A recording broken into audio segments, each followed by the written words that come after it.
Hi everybody, Joshua here with the Heavy Piano YouTube channel. This is going to be a tutorial on Elliott Smith's Ballad of Big Nothing for the piano, based on my version of it. So let's dig right into it. It's in the key of C. Our introduction goes back and forth between C and A minor twice. And our melody notes there are C to E natural, goes back and forth E to D to E,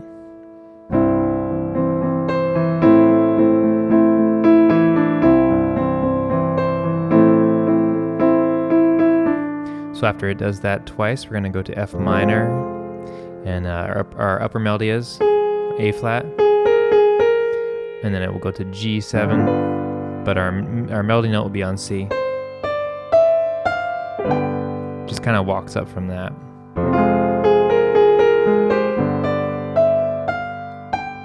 Let me do that much again. I'll play it slowly.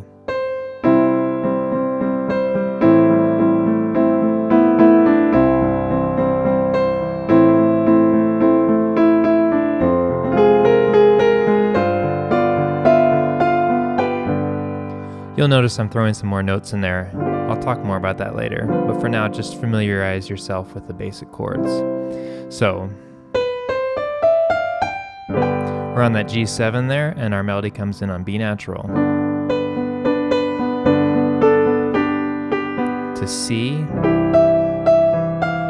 D7, back to G7 again, to C again. This time I'll go to F6, just an F major chord with that D natural in there to be the sixth note. Going back to G7 again, C, D7 to D minor 7, to G7, F minor, to G7, and then we're into the chorus. So let me play that much again slowly with the melody without talking about the chord changes, and I'll have them up on the screen instead.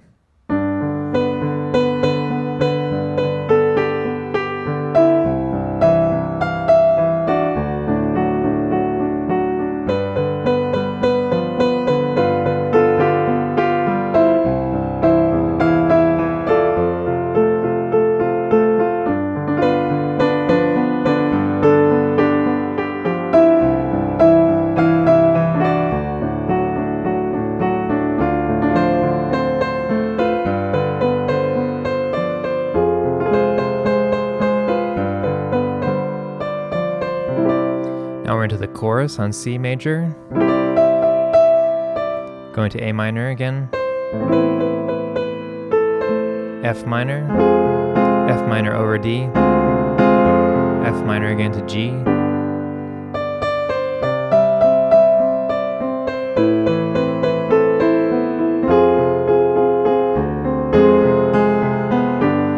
coming out of the chorus or that spot there, let's see.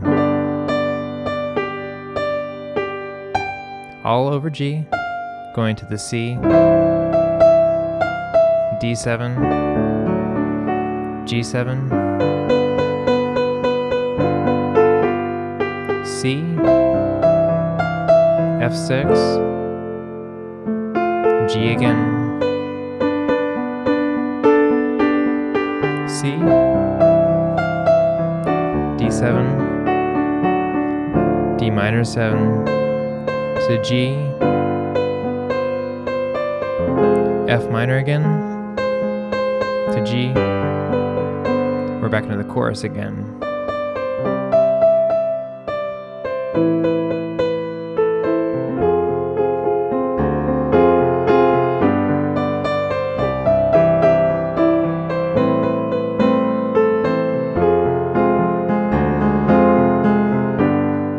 This will be a little bit different coming out of the chorus. C major to A minor 7, C again, A minor. Over G, the melody is on F. To E7, walking up there to A minor, D7, F6. This is a C augmented over G sharp, the best I could hear. And then we're on the outro, which is the same as intro.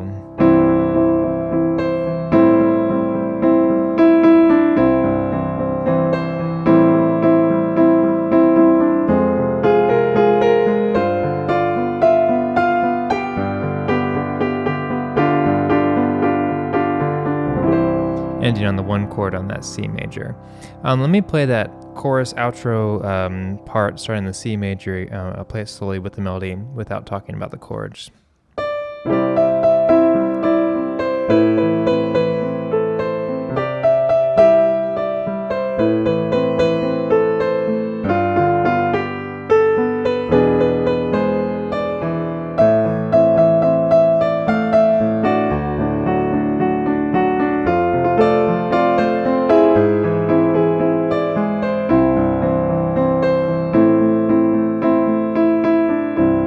And then all the way to the end.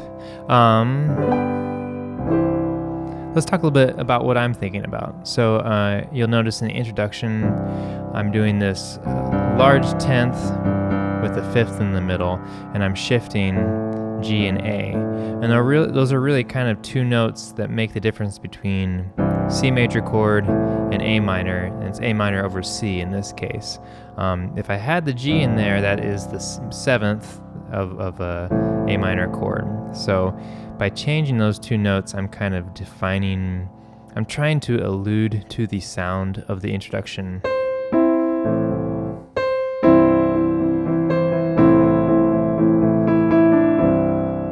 You don't have to do that exactly. That's just, I tried a few different introductions, improvising, and that's the one that kind of resonated the most with me.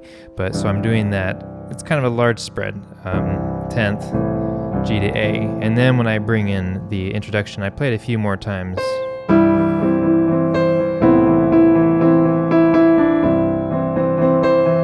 And kind of letting it build into that F minor chord because it's so different. It's kind of out of the frame of reference of the C and A minor, which we've kind of like set the chord center, and then that F minor is kind of out of left field until we get back to the G7, which brings us back to kind of the home base of the C major chord center. So I'm adding a few other notes in there. You can add the major 7th for the C major, which becomes the 9th if you're playing the A minor. There's that 7th in there as well. Let's see.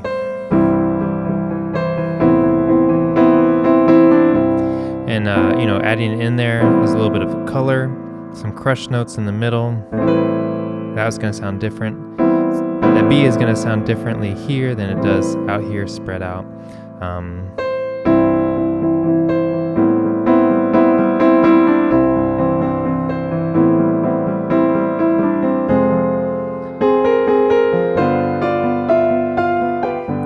So let's see here.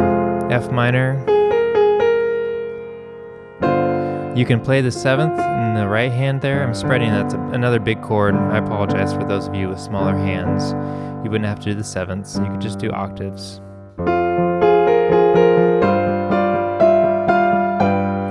Another big chord in the right hand. 7th in the bottom of that. 7th, 3rd, and the G for the root of that G7 chord. You could also just do a 4th. It's a different sound than, so you can kind of play around with that using the 7th or the root for that walking up the melody kind of sound as far as, there's that clashy sound there. You have it twice. So it really wants to resolve to the C major. You can think of it that way if you like. Let's see here.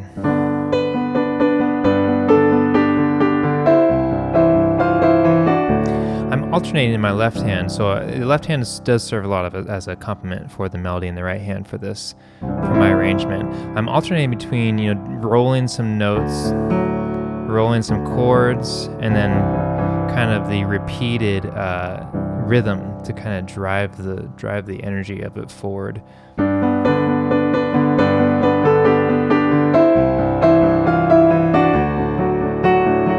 Again, some inner voices there.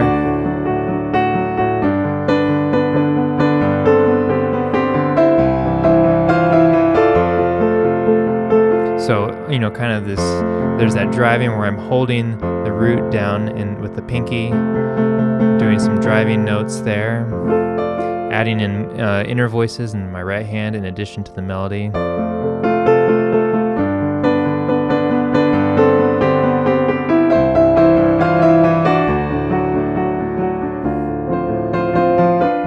So the transition from D7 into D minor 7, it naturally just kind of the energy becomes a little softer.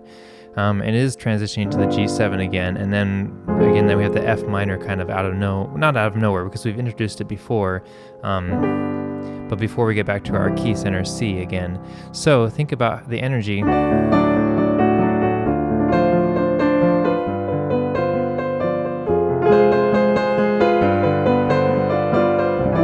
So before the chorus comes in, maybe pull back a little bit and then let it build again, and a good spot. So the D7 is like such a happy, bright chord. The D minor 7 becomes a little more muted. So think about the way the energy kind of ebbs and flows in that spot right there.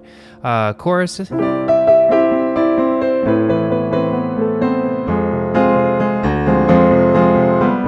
I'm using kind of block chords there to drive some of that, especially that D, basically D diminished, or let's see, the D half diminished because of the C natural from the F minor chord.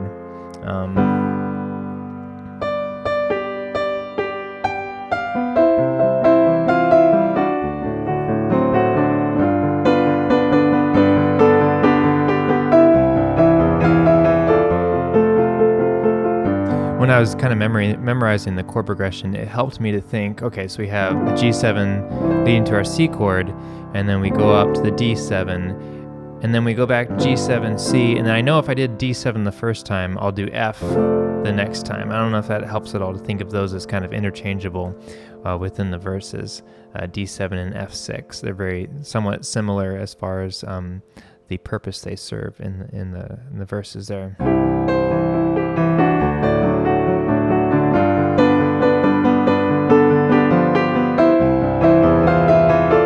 Something I'm doing there, I'm walking up the root to the F sometimes, from the C to E to F.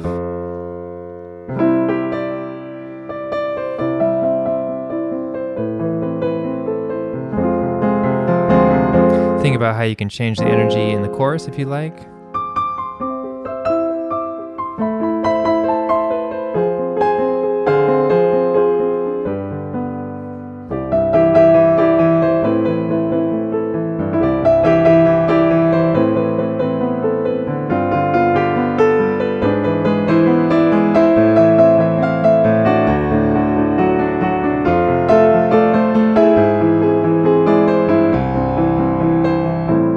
Kind of digging into the left hand for that octave, that deeper octave sound sometimes to give it a little more energy, a little more punch.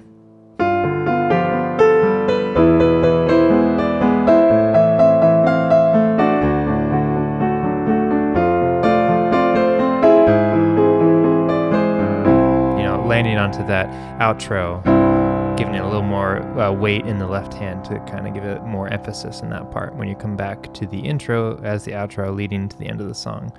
And it does resolve to where your ear wants to resolve, at least in Western music, back to that one chord. So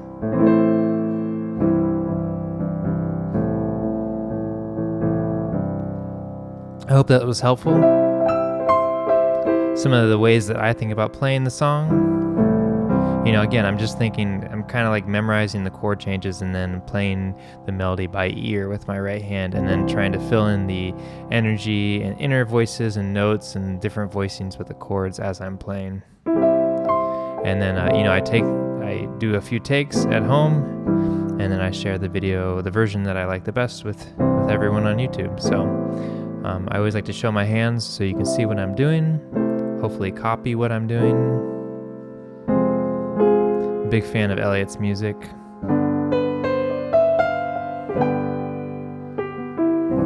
All right. Thank you so much for watching. If you have any questions, leave them below. I'll try to reply and respond.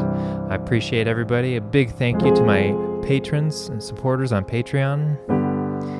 Especially now, when times are so uncertain for musicians. I appreciate the support that everyone is contributing there. But yeah, if you enjoyed this video, stick around. I'll try to make some more Elliott covers. Send your requests my way as well. So I'll catch you next time. Thanks for watching.